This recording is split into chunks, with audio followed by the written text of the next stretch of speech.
Hey everybody, this is another episode of Panther Talk.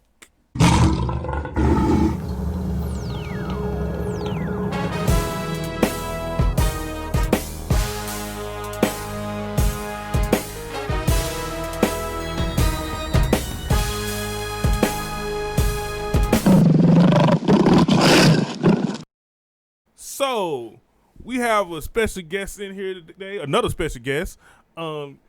Give it up for Mr. Ellis. There you go, Llyas. Elias, yeah.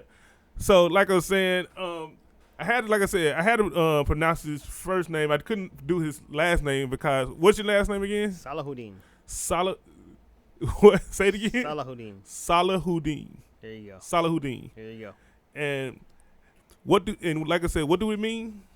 Well, Salahuddin, I don't know the thoroughness of my last name, but it's what my father came up with, who I don't know. But Salahuddin was the Sultan or the king that fought against the Christians in 1066 AD. There was various crusades, and that was one of the he was one of the crusades that he led, and so that's who I was named after. So it's my last name, man.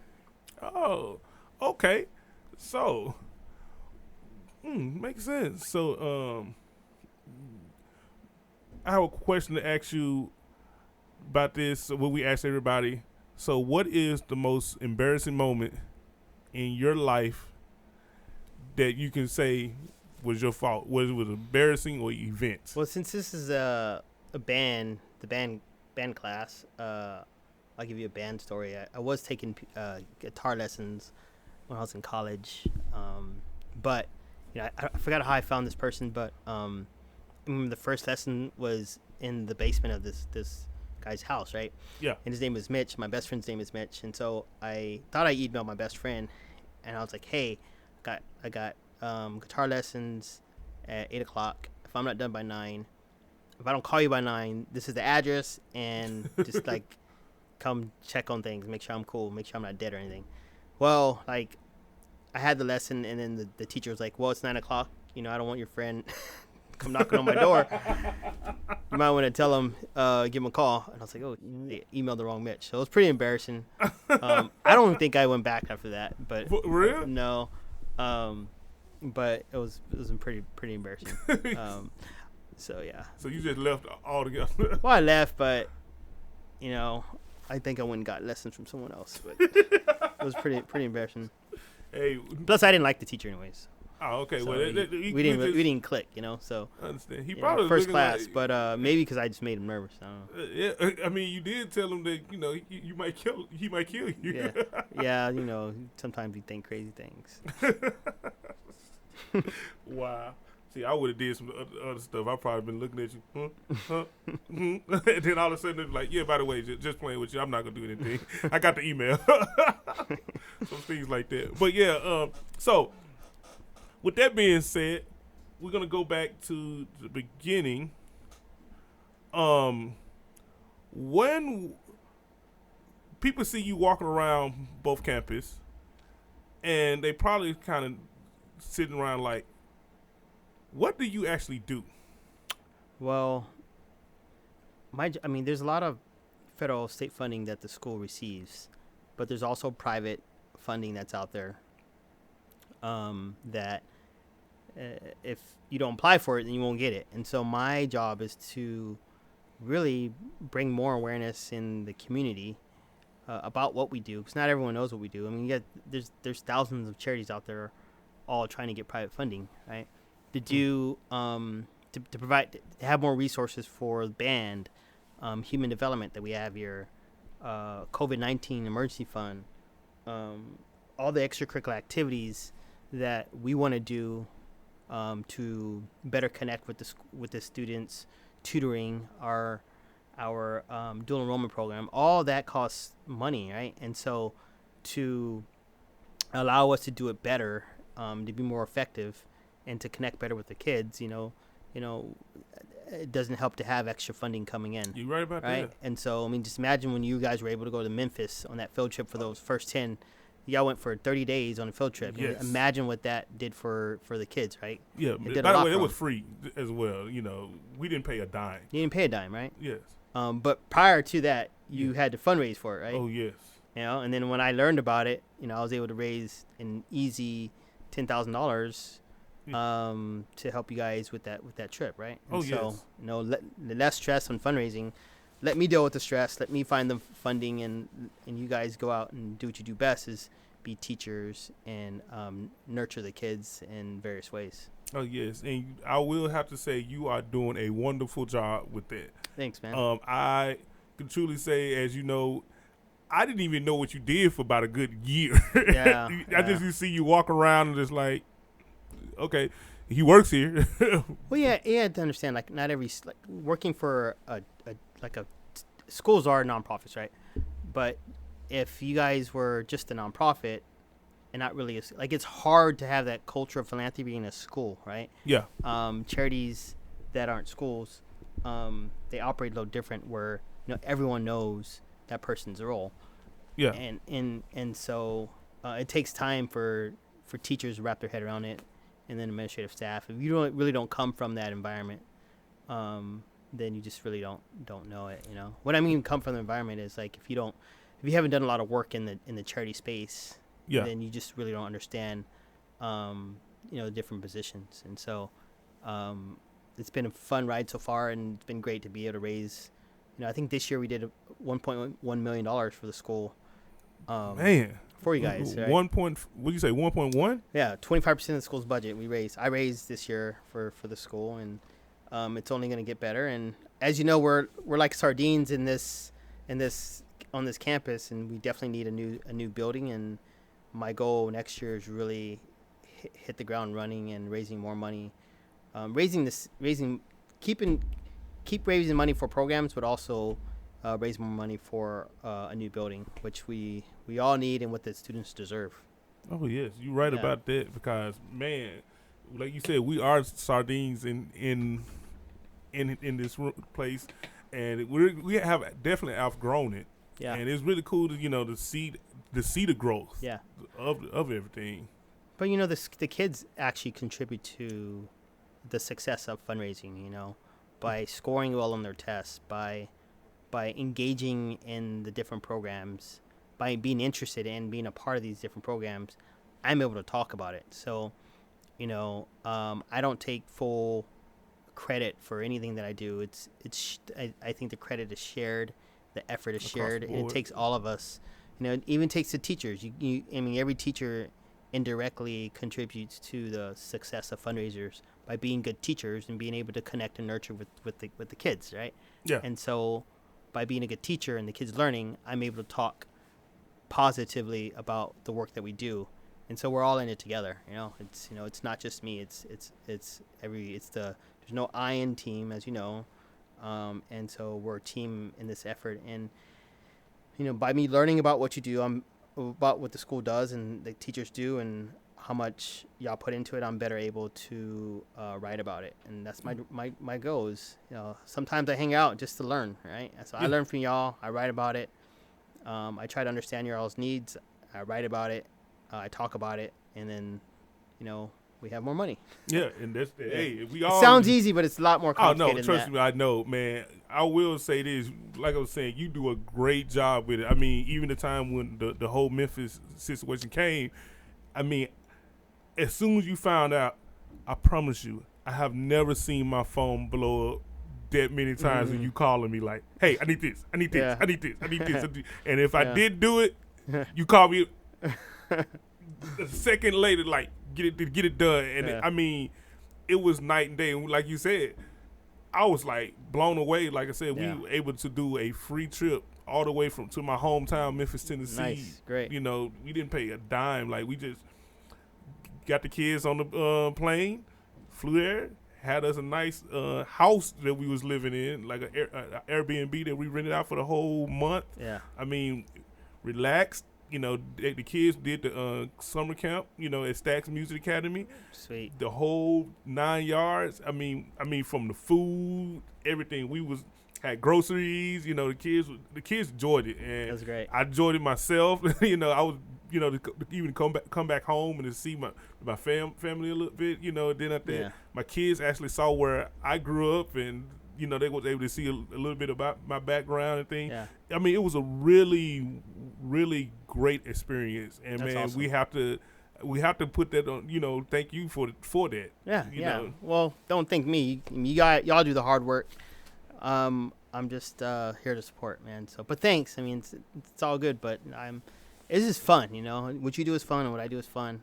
I wish I could play the music instruments like you guys do, but. I mean, you fired your teacher, so Yeah, I know, right?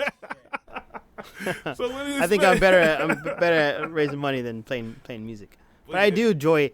What's that? I do enjoy jazz. What's that jazz club on South Congress? Elephant Room. No, there's another one right across the street. I want to not the Brass because they closed that one. Parish. Yeah, I think it starts with P. The Parish. Yeah, the Parish. Yeah. Okay. Jazz. Yeah. Oh yeah, that's That nice spot's too. good too, right? Yeah, it's real nice. But yeah, man. So let's get into like your background and everything. Like, so where are you from? From Colorado, raised in Texas. From what part of Yeah, Colorado? Colorado Springs. I came down to Texas when I was 7 years old. Okay. Actually grew up in, there's grew up in the foster home. Oh, you did? Yeah, I spent about 7 years in foster care. Wow. No, I'm sorry. Not 7, 15 years in foster care. Wow. So about 7 to about 21. And I say 21, normally you age out, but they had like an extended care program when you're in college. And so I was able to be in college and get, I wouldn't say 100% support. I had to meet him in the middle. And so that allowed me to get a college degree in a less stressful way, right? Yeah. Instead of having all the responsibility, I had some support while I was in college. Wow. So you was raised in a foster home. Yeah. And with things going, you hear the stories about, about foster homes and things like that. And can you tell us a little bit about that? Like what you... Well, the stories that you hear they are true. However, for myself, I didn't endure a lot of what the kids are going through right now. I think when I was there, most of the kids now they're the ward of the state. When I was in, there was a lot of private placement. Yeah. And there was few kids of the state. And I remember at 15, we started getting more state kids, and there was a lot of things started changing. But for me, it was a good experience. I had the agency that I grew up in. They had everything that we needed. We had a grocery store, we had livestock. We had cows, chickens, pigs, basketball court, football field. We had a lake. We had horses that we can ride. We had team sports. So it was very stimulating. So it wasn't where, because I've worked in a foster care organization not too long ago. It was that is, although they do the best comparing to what I went through, it's just stale. Night and day. For us it was like you're just constantly busy doing things, and which being in a stimulated environment. Yeah.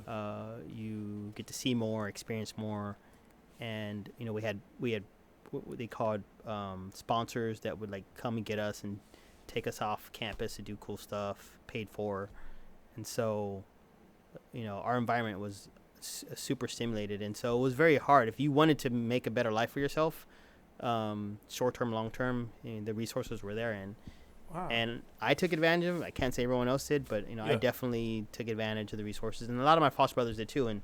And so I turned out to be where I am today. But like I said, I had a lot of support. Yeah. Wow. So, question: while you was in the foster home, did you go to a regular district school? I did.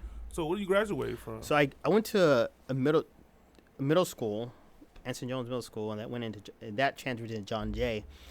And where is this located at? In San Antonio. San Antonio. And so, okay, so those were both two poor schools. Okay. I think the big difference is in middle school I didn't go to John Jay. The CEO started this off campus. We were still part of the the organization, but think of it as a microcosm of the organization. They purchased a couple homes in the subdivisions, and so I went to a middle class school instead of going to a poorer school, and that was also a change maker for my life long term. Okay. And so I mean, I remember one.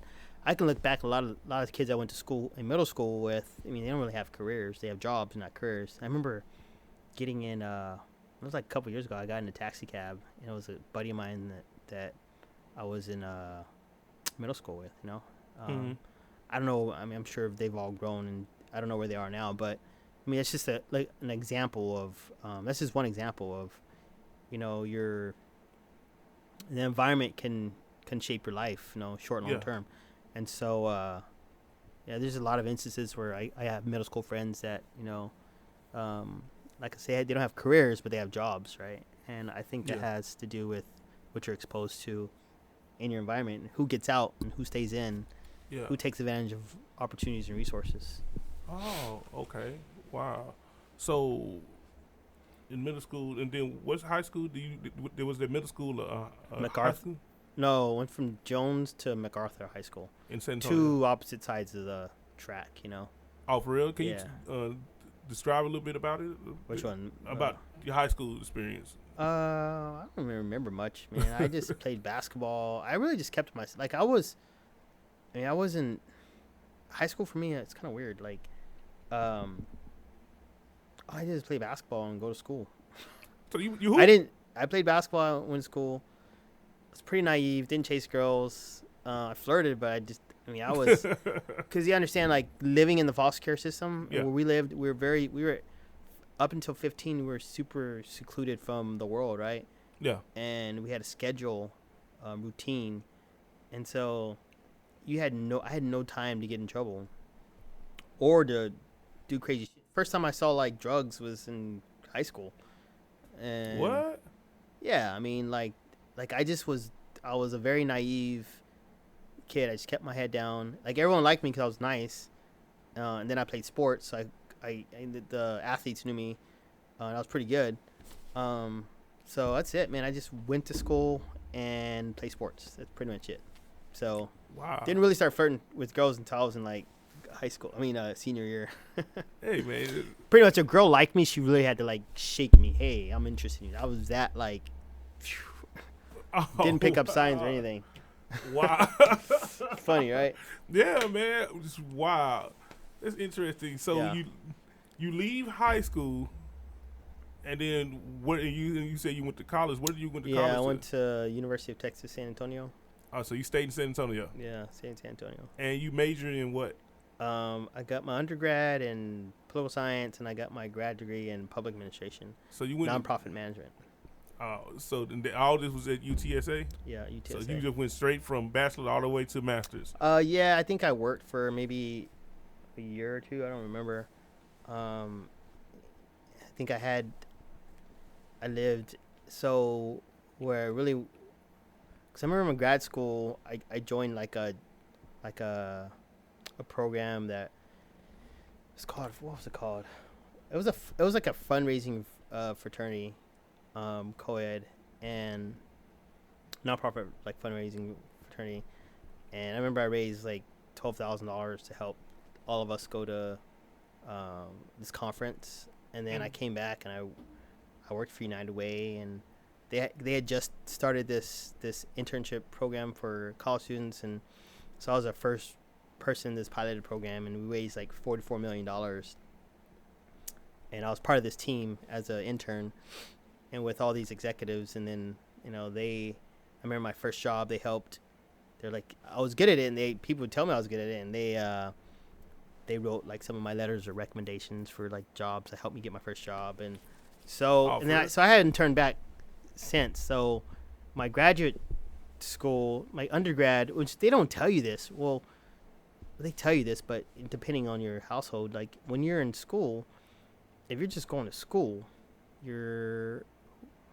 it's hard to get a job when you come out. And so I think in grad school, what I did different is I interned a lot when I was in grad school. While I went to grad school, built relationships, networked, and kind of found what I was pretty good at. And leverage those relationships to help me get jobs, and just got good at what I did, you know.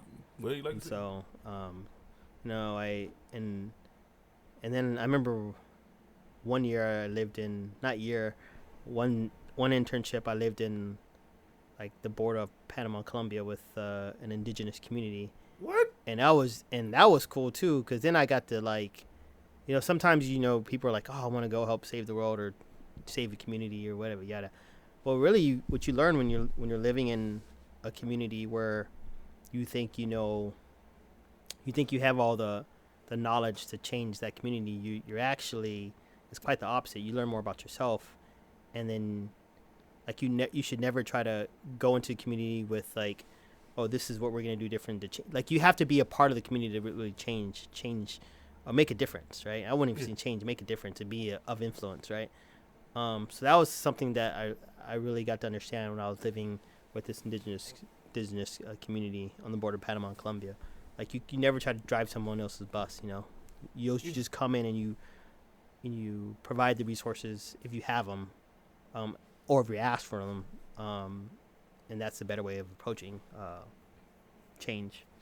Wow. So or help, you know. So how long was you in Panama? I was just a month, but I did live in Central America for a year. Oh. I don't remember when that was, but I do have a love for travel, and I see. when I have the time and resources, I'll stay as long as I can. So I have. So how do you get into the actually, you know, doing the nonprofit? Because I know you said you got your master's. And I learned about it in school. That's how I got into it. Nowadays, you know, every university has a fundraising department. For real? Yeah, every city has charities. Okay. But you know, not everyone knows about it, right? Right. You know, so it's I think it's just dependent on, or people may know about them, but it just, you know, doesn't like really click that, you know, it's an organization that, you know, just the structure of a charity is just not taught from elementary to high school. And then most people go and help, or they give money, but how organizations are ran, it's not something that's taught, you know, on a regular basis, right? So. Okay. I don't know if that makes sense. Well, it makes sense to me, and if it doesn't make sense, somebody put it on a comment down below. Like, doesn't make sense, you know? We put it down there, and then we'll, you know, explain it some more. Yeah. But so now I got something. So if I was starting a nonprofit or starting an organization, tell me some of like the strategies and things that you do to help get, you know, to get funding for stuff. Well, the strategy. Well, first you have to have a strong mission statement, and you have to have an idea of what you want to do. You should always do your research to see if something like that has even started yet in your community. Usually starts with one person with passion, and passion is contagious, right? And then another person joins, then you have a board that you answer to, and from the board you raise money to build, you know, put structures in place for how you're going to grow the organization. You know, I mean, it's the startup. It could be very expensive, or it can be very little, right? Most likely, if you have friends that have resources, you want to lean on those friends for those resources. You know, it's called an in-kind donation, that they either provide their expertise, or they provide you with equipment, or they give you money for whatever you need. And oftentimes you're starting it without being paid, but sometimes you know the right people, then you can pay yourself, right? But you got to build a track record, right? It's called social proof. You know, people got to know about what you do, so you got to market yourself. You got to market the organization, and then you gotta, you know, to continue to bring awareness and about what you guys do to raise money. It's not like a business where there's a transaction from you purchase this, then you receive this, right? Yeah. What you're doing is you're inspiring people to say, hey, I'm doing this for the community. I'm doing this to change the world. I'm doing this to build. I'm trying to save, so there's a plethora of things that you're trying to do. And if it appeals to someone, then they're going to jump on board and support you in any way, shape, or form. Wow. So it's easier said than done, though. It's a lot of work. I know. I already know. Like, some people think that they can just come from the corporate world and run charities. No, it's not. It's very hard. Yeah, I know. Like I said, I just seeing you coming in here every once in a while. Just like I said, walking in, and I just see you like take a picture or grab your iPad and record something. Yeah. That's you come back 2-3 days later, then you got a group of people with you come right back in. You just like, I don't know what, and I'm like, I just always like, what is he doing? But like I said, I'm gonna say it again. You're very good at what you do because, like I said, you just walking around and getting things done. I got another question to come out. So, how did you end up at Texas Empowerment? So, you guys, Charles, right? Charles media person. The man, yeah. Sir Charles. So Charles, what was it? Oh, I needed him to take a picture of something, right? And so I drove up here, and I didn't know that. He said, hey, come meet me at work. So I drive up here, and we live in Austin, right? So I think there's, 1 million people live here. About 7,000 charities. Yeah. So I lived here, at that time, like 8-9 years, and I've never heard of you guys. I come here, and I'm like, man, there's a lot of black kids. What is this? Like a church? I know this is a church. And he's like, no, man, we're a charter, because, to see the cross up front. Yeah. So then it's a charter school. And he's like, oh, come meet my boss. And so he took me to David's office, and Dave was like, what do you do? I was like, what do you do? And I was like, I raise money for church. He goes, I need some grants. That sound like him. And I was like, well, cool. And so David he contracted me out and he gave me a small stipend, like really little, like to kind of test me, right? And so that small stipend, I did some work and we got some funding. And then I remember at the time I was like, I really started to fall in love with the school. Yeah, and got you. And I was like, man, I talk about this school more than I talk about my regular job. And so I eventually quit that job and came to work here full time. So, although I'm an employee, I'm a full-time contractor, right? I get paid a salary, I get benefits, but at the same time, it's not like I have to be here every day. David kind of trusts me to go out and just do what I need to do, to bring in money, which I like that flexibility. And so that's it, man. So, I'm part of the team full time, and the ultimate goal is for us to have a new building, man. A whole new building. Oh yes, man. We're renting. We're out of space.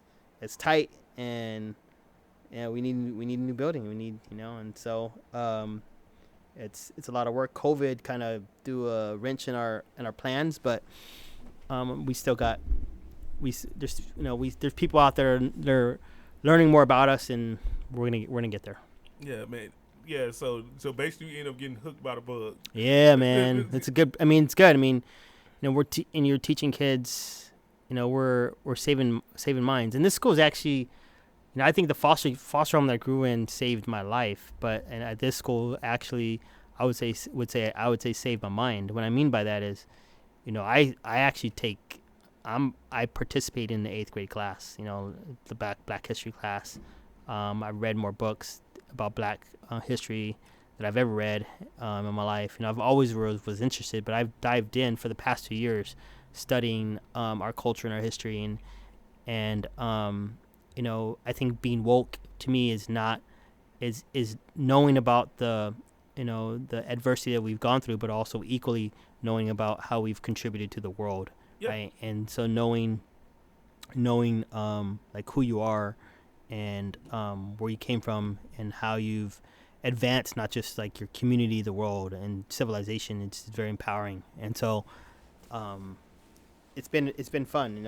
It's been great. And so ultimately hopefully I can raise enough money to serve more kids, and that's my goal, is to raise that money. Yeah, what you talking about the class with the knowledge teach? Yeah, I think everybody has walked in there at least once or twice, and just listen to their class and just be like, just be blown away.